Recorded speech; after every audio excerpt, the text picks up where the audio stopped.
Secretary Mark Esper earlier today laying out what we've been telling you for weeks. China has some responsibility here, don't you think?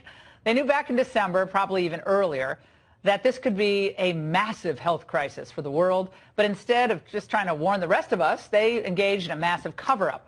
Our economy is in terrific shape because of it. And if we're not careful, China will do even more damage. According to the Washington Post, Beijing is preparing to use the crisis to advance China's economic strategy against the U.S. Several Chinese company agencies and officials are talking publicly about how China can take advantage of being the first country to start recovering from the novel coronavirus to take over the industries of the future.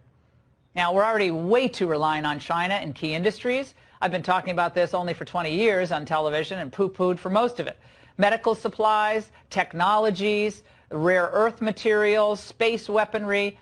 But by the way, they threatened to cut off medicines and pharmaceuticals just last week. Nice people.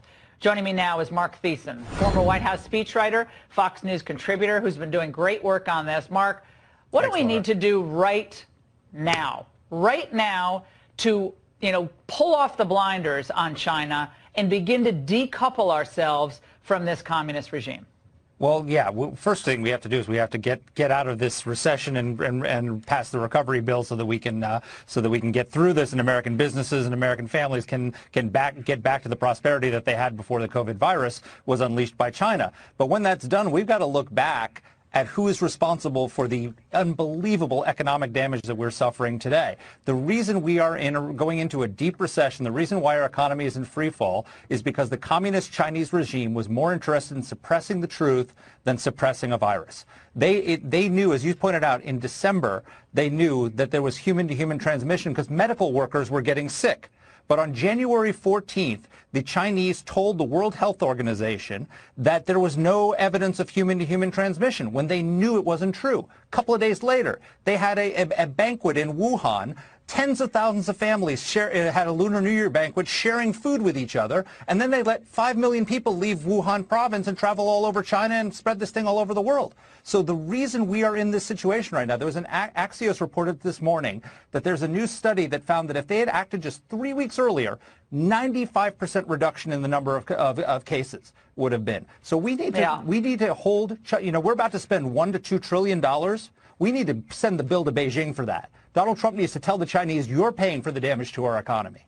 Well, they're blaming us for it. By the way, in line with what you're saying, Ian Bremmer, who, I've had him on my podcast before and radio show over the years, but he actually is urging America to kind of lean in to our reliance on China. Check it out. Mark, is that the real lesson from this? That, look, China does it better. It's not that they cheated, stole our technology, ripped off our IP, all the ways that they subsidized their state industries, were irresponsible with the virus, and then blamed our military for it. The lesson is, look at how great China is. I don't get this.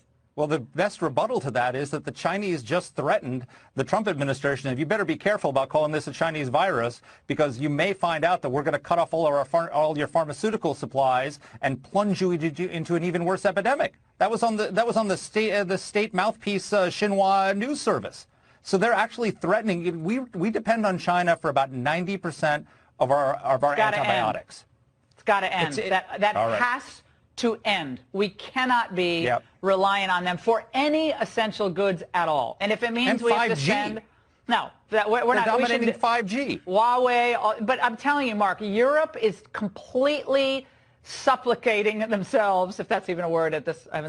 But they're just completely bowing down to China because China rolls in with medical supplies, and the Eurozone is, thank you, master, thank you for your help.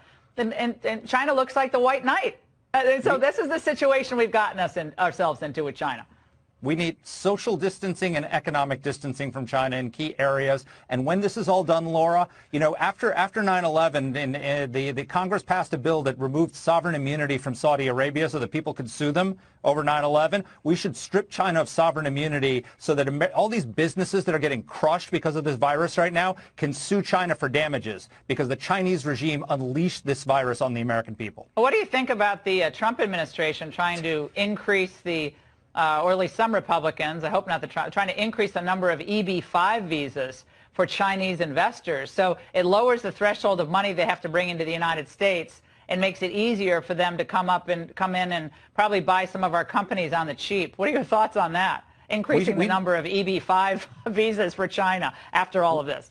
We need to have a broad policy of strategic disengagement from China,